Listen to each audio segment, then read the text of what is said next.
This guide demonstrates how to make gold from the legendary treasure map. But don't worry if you don't have a legendary one, this gold making tactic works with epic and rare maps too.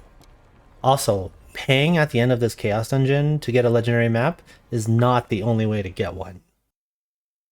Before committing to grabbing whatever maps you can get your hands on, we need to ensure that we're making it worth it. Ultimately, we're using the auction house to sell the rewards that we get from running the treasure map. So, the maps reward you with these shard pouches when you run the dungeon,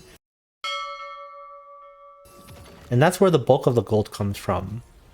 These pouches come from the blue maps, these ones come from the epic purple maps, and these ones come from the legendary maps. Here, you can see that the tier 2 materials are worth the most right now, and tier 1 is not too far behind. The tier 3 materials are really cheap. And on a side note, I originally did these tier 3 maps for this video without checking the auction house first, and was like, WTF, WTF, unpredictable. So for this, I have a tier 1 legendary map, so I will plan to sell the Harmony Shard pouches. The next step is not to simply run the secret dungeon. The rewards from one legendary map is not worth 6k gold. You have to multiply your rewards by 4 times. You do this by running these with others who also have a legendary map. You can see here that I'm looking to group with others who have a map that will give similar rewards. Once the group is formed, you share the maps with your party members and they'll do the same for you. Then you just run it 4 times. Be wary of scammers though. In this instance, I'll get 8 Harmony Shard pouches that'll go for around 700 gold each.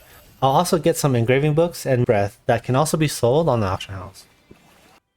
After running the secret dungeons, the next step is to put it up on the auction house and wait for it to sell. Even though I'm only selling tier 1 materials, it only took 30 minutes for all 8 pouches to sell, and that's where the bulk of the profit is. It didn't take too long for the breath to sell as well, for a nice chunk of change. This netted me 5,895 gold total, and yes, I rounded up to 6k. This does work for purple maps and blue maps as well, just keep in mind that the rewards are different. You only get 1 pouch for the purple map instead of 2 in the legendary one. Also, it's a medium instead of a large. Now, there are 2 main ways to get legendary maps. The first way is to win the auction at the end of the Chaos Gate. I mean, if it's really cheap, then it might be worth your while to bid on it, but you'll have to math it out to make that determination if it's worth it for you. The other way to get legendary maps is by spending your Rift pieces at the Rift Piece Exchange vendor.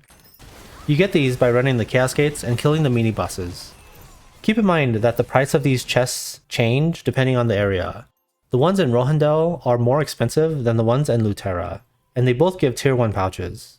And like most things in Lost Ark, these are chests where you have to roll the dice to get the best map.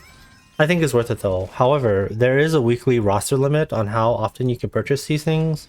You can spend your Rift Shards once a week per vendor per area. I hope this video helps you not be poor in Lost Ark.